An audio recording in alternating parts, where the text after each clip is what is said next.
We weren't worried at all. I never said we were fucked. Honestly, I never did. Welcome to episode 147 of the Mighty Lights podcast. Probably the most relieved I've been in a long time doing one of these. If we'd have done it straight after the game, I'd have just been an emotional wreck. I'm Jack, as always, joined by Casey. Now How's things, mate? Yeah, good. When by wrestling standards, we've won a game, so we have momentum. Yes, we do. We have all the momentum now. We'll just get straight into the game. Leeds 2, Norwich 1. There was no need for this to become this stressful. No. At all. No, my reaction watching at home as the second half, became more and more of a chore to watch, and then the scare over Ayling's challenge, then thankfully being overturned, and then their equaliser in the 91st minute. And I just had my head in my hands of just it was the brief acceptance of relegation.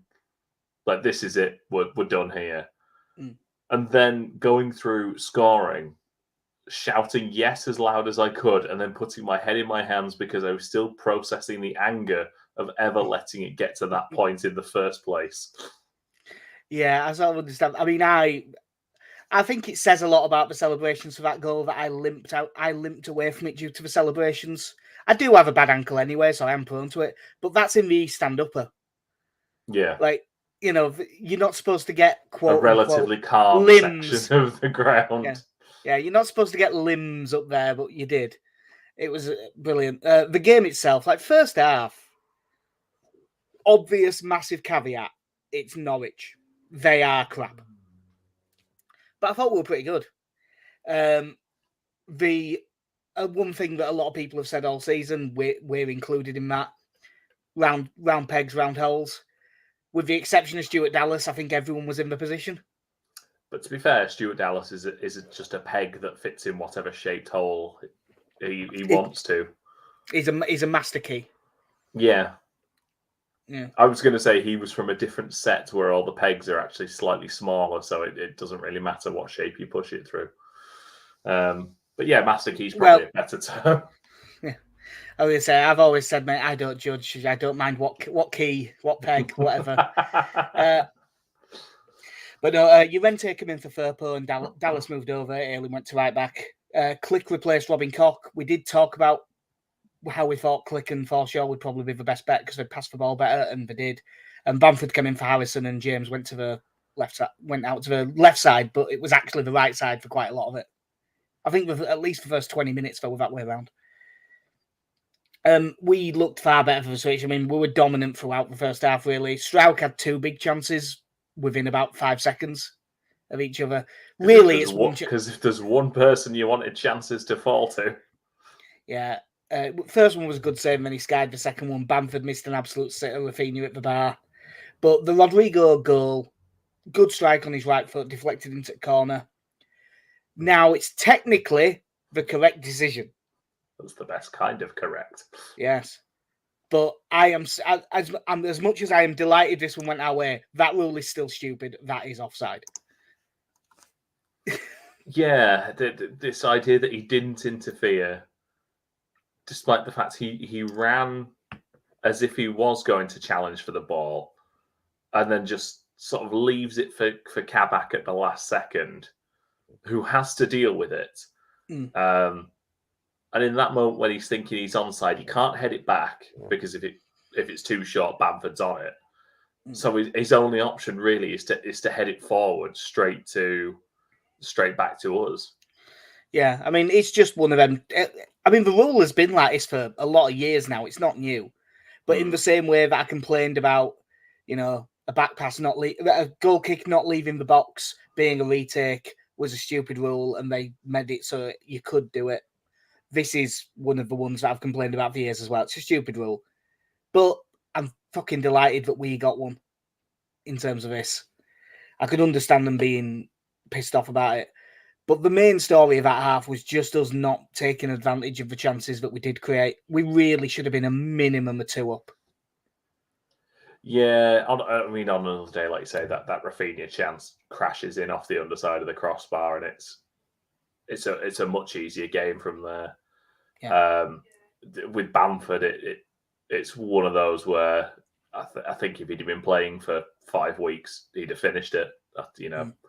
It's the fact he's not even had any 23s football or anything like that. He's just back in, and I think it's the rustiness in his decision making, because with how much he misses that it's not a technique thing. That very much seemed to me I don't know which option I should take here, and he's sort of done neither. Yeah, I still think Dan James was catching him up and actually had got in front of the defender to his right. And I think just for a second he thought, I should square this. And that sort of met, and then he realised, no, I'm a striker in front of goal, one-on-one with keeper. You don't square it. I think he just panicked himself a bit. The sort of one that I'd be fuming about if it hadn't ended the way it did.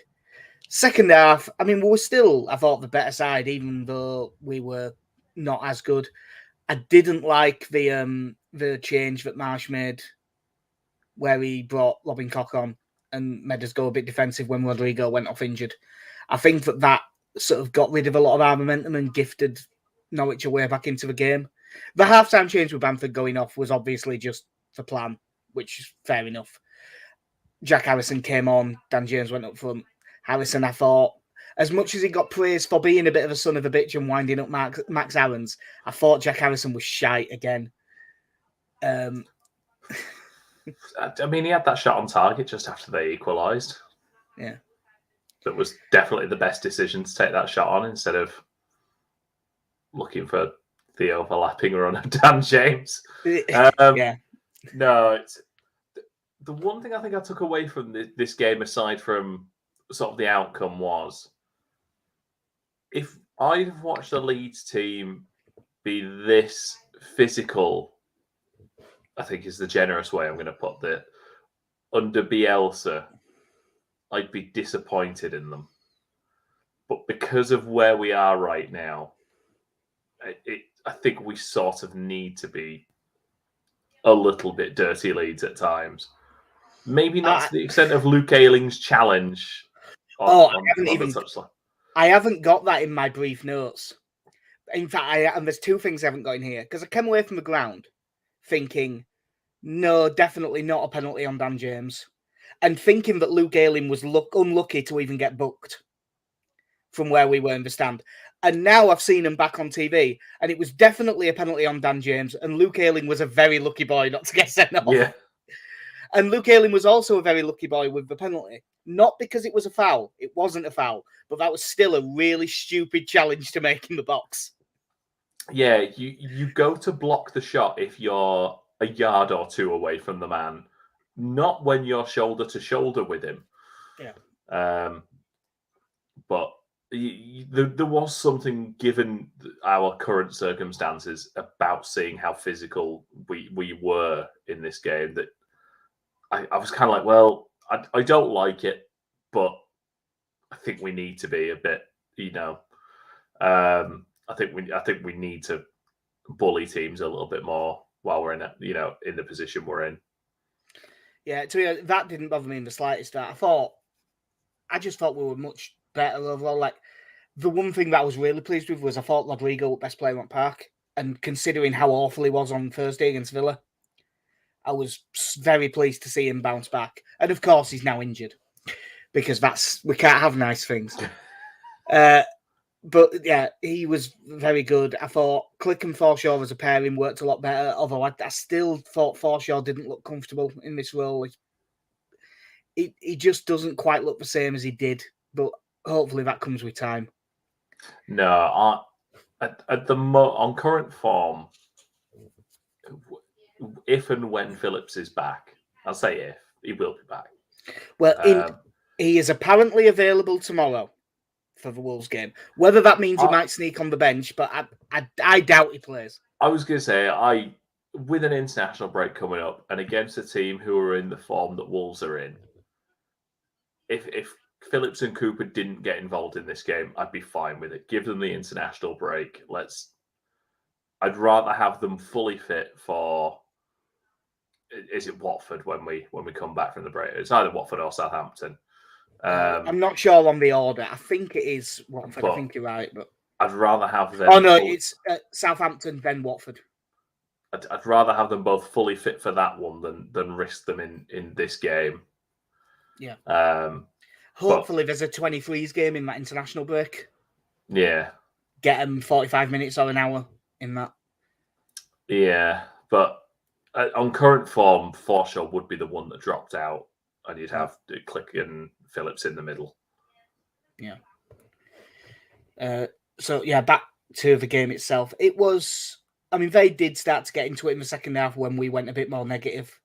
Well, they brought on Emile Smith-Rowe, which I thought was cheating since he's an Arsenal player, but he actually had quite a big impact on the game. Yeah. Is it Jordan Rowe? I can't remember his first name, but I know that I have seen, you don't see many Norwich fans on Twitter, but the ones I have seen have mentioned him a bit lately. Jonathan Rowe. Yeah, Jonathan, not Jordan. He hit the bar with a pretty good strike. Obviously, Rafinha hit the bar again with a free kick for Leeds, which was after some good work from Jack Harrison, which was the best thing he did all day. But then 91st minute, and you could feel this goal coming purely in the ground, not because they deserved it all, but because, just Leeds being Leeds in the ground, you could just feel it. Ball over at top, Pookie gets away from Strauch far too easily, crosses first time. Robin Cox got into the perfect position to intercept it, and then for some reason just stops. He does not read McLean coming in, does he? No. Well, I mean, McLean is in front of Llorente, so Llorente is not faultless either. But if Cox just keeps running and runs 3 yards further than he already was, and he had loads of time to get there, he intercepts it and there's no danger. Yeah. He'd actually positioned himself perfectly and then made a bad decision. McLean puts it in, and just like you, I was like, well, that's that. We're relegated. We can't beat this bunch of shite. And I was fuming and really shouted in the stand. And I believe my exact words were, right, lads, you've got 6 minutes to save your fucking season. That's what I shouted. And Jesse Marsh heard me and did what I have been saying all season. Play Joe Gelhardt. Gelhardt comes on for Click in 92nd minute, and then at 94th minute, Meslier smacks the ball forward. Joe Gelhardt comfortably wins a header against Ben Gibson, despite Ben Gibson being 4 inches taller than him, because if that had been a Leeds player, I'd want him fined all his money. Ben Gibson had a poor game for them and has been on a poor run of form. In a poor side. So we caught him in particular at the best time. Yeah. Really good header from Gelhardt, gets it in behind. Rafinha gets there first, good touch to get away. That's the first go on from the crowd on the video. Goes around Krull, takes it a touch far. There's the second go on. Perfect pullback, Gelhardt, middle of goal. Easy finish. You know what made it easier? Ozan Kabak's positioning, which was laying on the floor in the middle of the goal. I know they were eager to get back, but they did. In my head now, there's 5 Norwich players all behind the line on either side of the post. Yeah. Because they've sprinted so fast and then they've just overshot it. I think that they must have all just assumed, even though it's a tight angle on his weak foot and a really silly place to do it from, they just seemed to all assume Rafinha was going to shoot. Yeah. So they just tried to get back to the line. Fair play, because you do see, as he makes the run in, Joffrey just holds up for a second to just hang back to, about 7-8 yards out. So, he's got plenty of room ahead of him.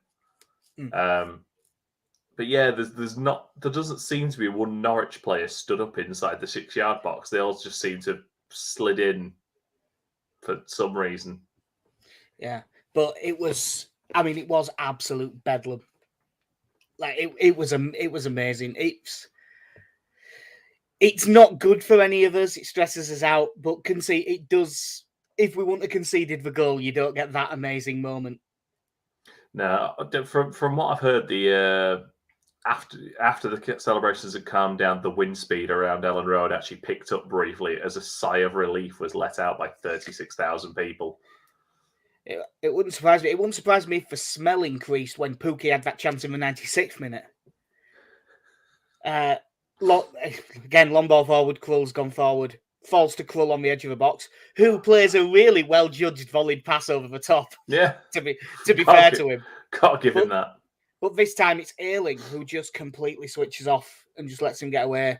Melier does what all keepers are told to do in that situation. He stays big, and it smacks him in the forehead and goes away. If we would have managed to score a 94th minute winner from a late substitute teenager and then still throw it away, that would have been worse. I'd forfeit the rest of the games at that point. Just draw a line under it. We're not ready for this now. Yeah. I mean, like, the question, we might still go down. I think the question of are we fucked is now back to a no, because we're 4 points clear. So we can't, by definition, be fucked. But what's your confidence level at after that win? Because it's a win at home against the worst side in the division. It will very much now vary game to game going into that run of those 3 games against Man City, Chelsea and Arsenal. I think I said to you before, if we can get 5 points from the next 3 games, I think that would be good enough to keep us some way from relegation. So if we got 5 points from Wolves, Southampton, Watford? Yeah, if we get 5 points there, because I fully expect when we have that run of it's 4 games, because it's Man City, Crystal Palace, Chelsea and Arsenal. I can't remember which order it's in, but I believe it's Chelsea, then Palace, then Man City, then Arsenal. Where there's 3 of those teams, I'm fully prepared now to not take any points off. So one, it'll put a lot of pressure on that Palace game. But if we come out of these next 4 games with 8 points, I think you're in a decent position, man. Yeah, if we got, obviously you really, Southampton have been shite lately, and it's at home, and Watford's Watford. So I do look at them and think, God, if we could just win them. The Watford one is the concerning one for me, because that's a game where we're actually going to have to try and defend. Yeah, and it's going forward, they're all right. And it is as much as I hate the term, quote unquote, 6-pointer. Because it's not just, if we were to lose that, it's not just not getting points. Watford get them. Yeah. But if we could get 6 points from the next 3 games, we'd be 32 from 32. And I don't think that's a million miles off being pretty close to safe this season. I reckon if we can get to 35, I think we're sorted this season, just with how poor everyone's been. Yeah, I know Everton have loads of games in hand at the moment. At the same time, they're not playing well. They're playing dreadfully. They've picked up 9 points since October. Yeah. I'm just having a glance, because obviously they are playing Newcastle in 5 minutes. It kicks off. They're playing pretty much the team you'd expect, but Jordan Pickford is unavailable, so they've got Begovic in. Yeah. Newcastle also roughly the team you'd expect. Yeah, I have seen with Sam Maximin being out. He's back on the bench, but he's been out injured, hasn't he? So I have seen people, and I think this went for the Brentford Burnley game as well, where people were saying, could do with this bit of draw really, so we can still catch Brentford. And I very much got to the point of, I do not care about catching the teams ahead of us. I just want to pull away from relegation. No, I hope Newcastle win 8-0 tonight. Yeah. If they won 8-0, it put Everton on minus 26, so only 8 goals behind our goal difference then. Yeah. God, so our goal difference fingers is bad. crossed. Yeah, that win is so much. It's just changed the mood around everything. Because I genuinely think that if we didn't win that, we were down. Because I just think it'd have sapped everything that was left out of them. And the thing that I said, I did end up being right, that if Leeds go 1-0 up in the first 15, 20 minutes, they'll win. but I didn't expect it to be like that. I thought that if we scored in the first 15, 20 minutes, we'd just win comfortably. Yeah. The other good thing going into tonight is I didn't realise it was the 8th of February when Newcastle played Everton at St James's Park, and that was 3-1. In fact, if I remember right, that's the game before they played Leeds as well, and Everton's defending was absolutely abject in that game. So, yeah, hopefully Newcastle. I don't want to support Saudi Arabia in any way, but you know what? They're against the Russians, so. Yeah. No, we hopefully Newcastle win tonight. Did you get to see the 23s game on Tuesday? I didn't get to see it. No, I had an event to be at, but I did get to see the goals. Yeah. Leeds were really impressive in this game. I mean, Man United did create some chances because they've got some good players in that side. That Hannibal Mabry played, who's got 11 caps for Tunisia at this point already. They made a couple of decent chances, but in summer, I haven't been able to say very often this season. Christopher Clarkson made some really good saves and didn't do any cock-ups. Just had a really good game. It was also a relatively full-strength team for the first time in a while. Yeah, Cresswell played, Somerville played, Max Dean played. Shackleton started at right back. Yeah, Shackleton played right back. It was a good team to play, and they ran out 3-0 winners and deserved every bit of it. Stuart McKinstry scored a really good goal in the first half. Leeds missed countless chances in that first half. I mean, they should have been much further in front. The second goal was probably the most Jesse Marsh goal we have seen so far. I believe it was two lads pressing. Yeah. Archie Gray, who came on and did really well, pressing, and he's got him back to goal. Not winning the ball, but he's got him in trouble, and then Sam Greenwood just runs in and wins the ball. Beats a player, plays a good pass to Max Dean, really good finish. I mean, I was going to say, if it's not a goal, it's a penalty. It's a penalty because he gets absolutely clattered as he releases that pass.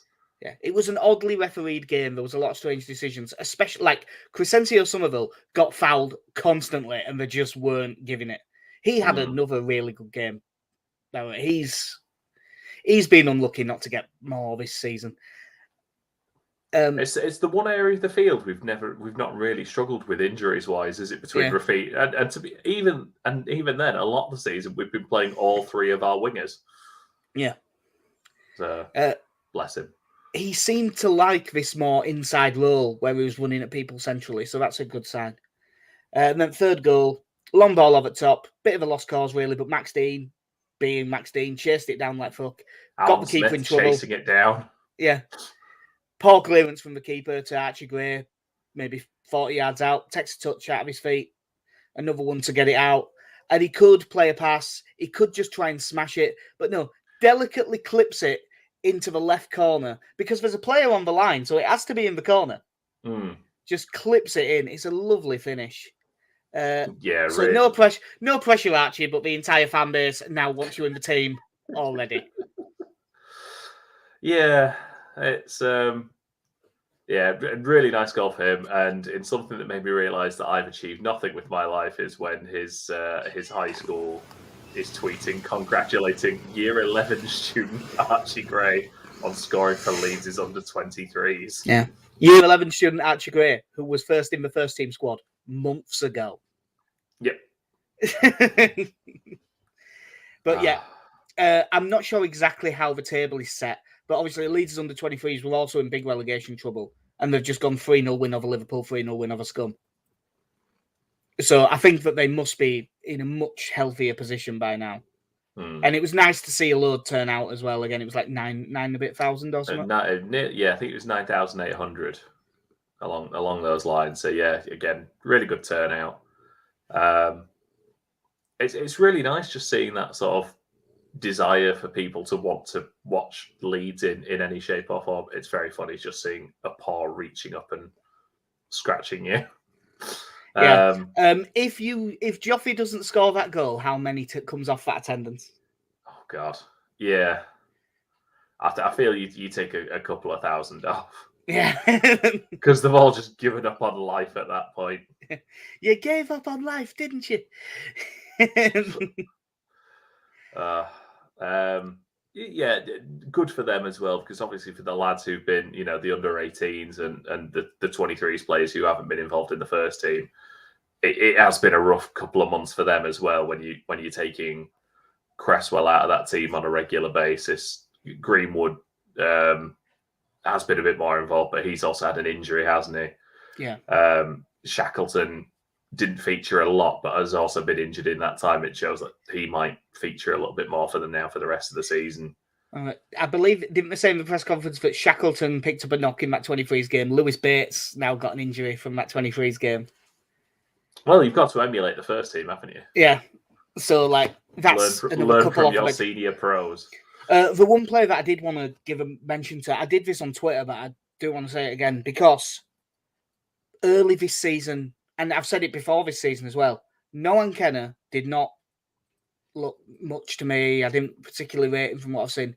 These last maybe 4 or 5 23s games I've seen, he's come on leaps and bounds, and he was really, really good in this game. Is he having a bit of a Pascal Strike season in the 23s? Well, that's what I'm hoping for. I mean, we'd have to be very lucky if that's what happens. But that is what Strauker did. He came into 23s, did okay, but then dropped off, and then kicked on like mad all at once. And then when he came into first team, he started badly and then kicked on all at once. So hopefully we could get another one of them, because he's one of the most physically ready for it, you would think, just based by the size of him and straight. And he seems a lot more committed going into challenges than he used to be. His decision making didn't seem right, but it seems a lot more switched on now. Yeah, I do. I know he was a kind of a first choice for most of this season anyway, but I do wonder if him playing as a defender in games where they're going to be under a lot of pressure is something that's kind of just reinforced that. Like when you see teams near the bottom of the league where you still see a goalkeeper have a really good season out of it. I wonder if it's just kind of it's sort of helped him along a bit that he's been under that pressure and he's kind of coping with it. Yeah, maybe. But yeah, it was a really good win for him. Which just brings us on to tomorrow night, which is going to be extra stressful because I don't really drink and watch Leeds, but I am tomorrow. Because we're fighting Leeds straight after the game, pretty much. So we're watching it in town. Wolves will be a tough one. I mean, they are a good side. They're overperforming their stats a bit. They're one of them weird ones where I think that it was they're in the bottom 4 for creating chances and they're like 12th for conceding them. And that's got them to 8th in the league. But, they've got good players. They've got a good back three that defends fairly well. My worry is we play very narrow. And even though a lot of our wing-backs are injured, they do get a lot of width from them. And the 2 players that play off the striker pull wide as well. So I'm not sure it's a good match for us system-wise. I feel like we might, if they can get someone hitting good crossfield balls, I think there could be a lot of danger. Yeah, I was slightly pleased to see Pedro Neto's out for this one. Yeah, and I believe Huang is as well, isn't he? Was Semedo out as well? Yeah, Semedo's out, and which their other right back, Kiana Herver, is out as well.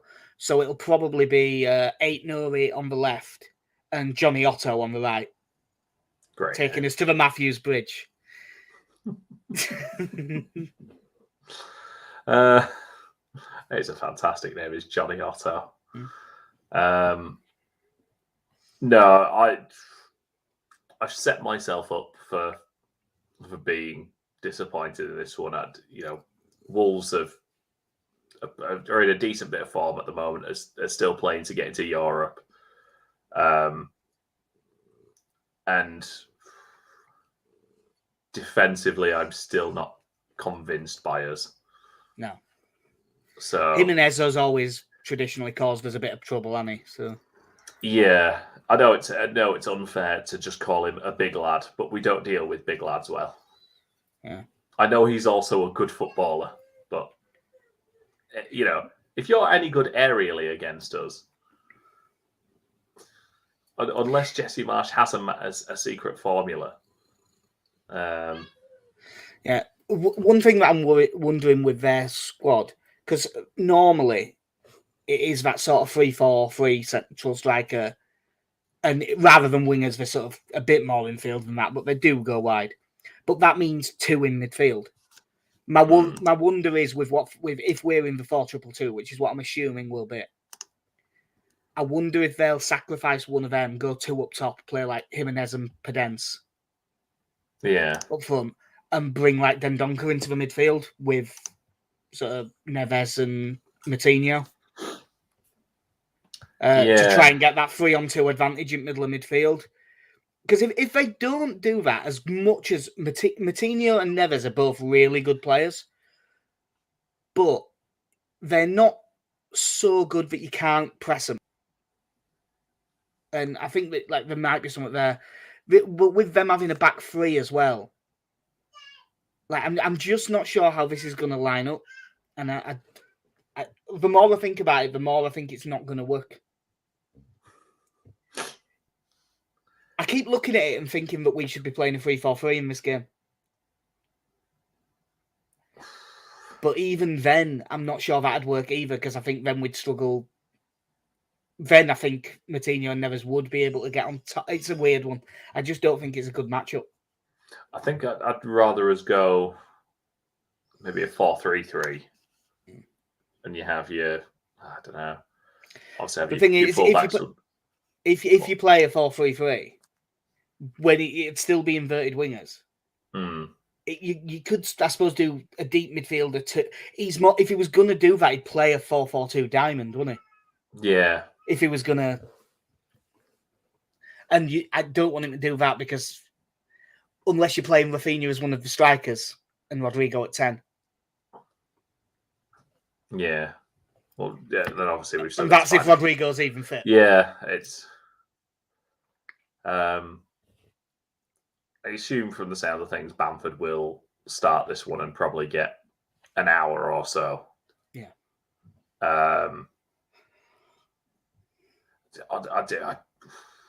At this stage, with this many games left under a new manager, do you start messing around with shapes though?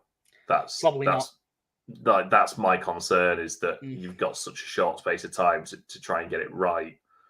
That I'd almost, again, rather than have this game where I can sort of, I can understand if we don't get points from it, where they have another game play, getting used to the formation and getting used to the style of play and their roles for the most part, and then have them ready for Southampton and Watford. Yeah. Then start tinkering with it again. Yeah, it seems reasonable to me. Does that with what we've heard from the press conferences, are you expecting any changes outside of if Rodrigo's injured? Then I imagine Jack Harrison comes back in and Dan James moves up front. I think would be the change. Do you not think Joffy did enough with his miracle 4 minutes? I have learnt a lot of things this season. The main thing I've learnt is Joe Gelhardt doesn't start games. Yeah. Mind you, well, apparently he was going to be involved with the 23s, but he had a knock. Yeah. My only hope would be that if Bamford has to come off after an hour or whatever it is, that it is like for like, get Joe Gelhardt on. But no, I think that would probably be the only change I can see happening. Yeah.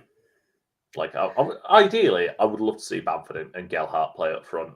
I think you get a lot of industry out of that. And then one of the things that we've desperately missed is the runs that Bamford makes off defenders. Like, since he's been out, you've just not seen any of our strikers peel off a defender like he did. And it's even if they don't complete the pass, it's giving them something else to think about other than a through ball for Dan James to try and chase down or something like that.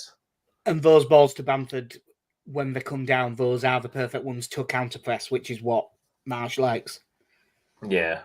So it definitely helps. And I also thought that it made I think having Bamford there was one of the reasons Rodrigo was better. I think it helped Rafinha be a lot better. I thought Dan James's runs onto through balls and stuff were better because he was starting a bit deeper most of the time.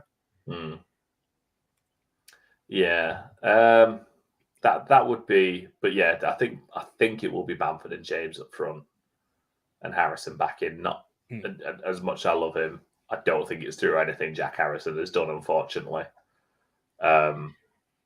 I don't think for a second that he'll do this, but honestly, after seeing that 23's game, I really would bring in Somerville ahead of Harrison. You're a fool. It will happen. Like, no, yeah, I mean, he has been on the bench the last couple of games, hasn't he? Yeah. But, I mean, Harrison has enough goodwill over the years that he's been here that it's not like I'll be pissed off if he plays or anything, but I just think he's really out of form. Yeah. No, it entirely makes sense. I'm just trying to... I think I'm still choosing this team from a Bielsa perspective as to what I think will happen, as opposed to looking at it and going, well, a striker is out, so we best put another striker in. Yeah. But outside of that, I would imagine it stays as striking Llorente, clicking Forshaw in the middle. Again, like if they think there's no risk to have them on the bench, have Phillips and/or Cooper on the bench. But I would think that it wouldn't shock me if Cooper is certainly one, because he's captain and having him there would help. But I've seen bits just through the videos they put out and stuff. He seems to have been there a bit earlier than Phillips was. So I think he might be a bit nearer. Mate, they've been back on the grass for months. Yeah, and also, you don't need to be as fit to play centre-back as you do to play centre-mid. Yeah. And also, Robin Koch will be on the bench. Yeah. There is another defensive option. And Cresswell probably will as well. Ooh. I don't know. Well, I suppose you count Koch as one of the midfield options, wouldn't you, sir? Yeah, I mean, especially seeing as the way Lewis Bate went off, he seemed like he's probably not going to be available for this one. So, yeah, I could see it being that Cooper comes onto the bench for Bate, and he just...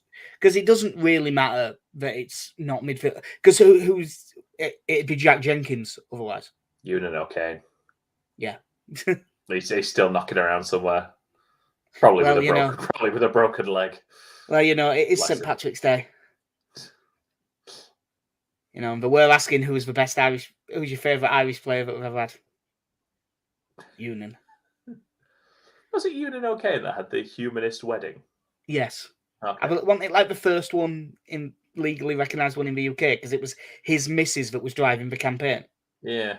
Yeah. That's just one of those biggest achievement at the club. Bless him.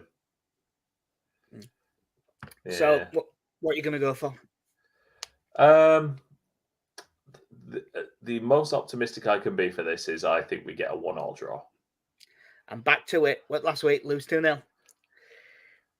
It served as well last season. Let's. Yeah, served as well Sunday. Yeah. So yeah, I'm back on the predicting defeats for the foreseeable. Just hopefully we can get a result. If we can get anything we're getting, this one's a bonus. Yeah, Everton Newcastle still 0-0. That is literally what I was checking just then. Well, it's very much necessary to check. I'm just having a glance at the fixtures coming up. Villa Arsenal doesn't affect us. Brentford are away at Leicester. They could still technically get sucked into it, but I think they'll probably be all right. And that is it. Yeah. Then until because that's the weird thing that there's no Burnley game for ages, so they're gonna keep all the games in hand. Yeah, I am of the opinion at this point that with the amount of games in hand that need to be crammed in, I think it could be a struggle for those teams who need to get those games played, because you're going to get to a point where it's like Football Manager and you play in 2 games every 3 days or whatever it is, and yeah, when you get far in everything, and then suddenly, because everything's messed up at that point, you get to the Champions League final and all your squad's away on international duty.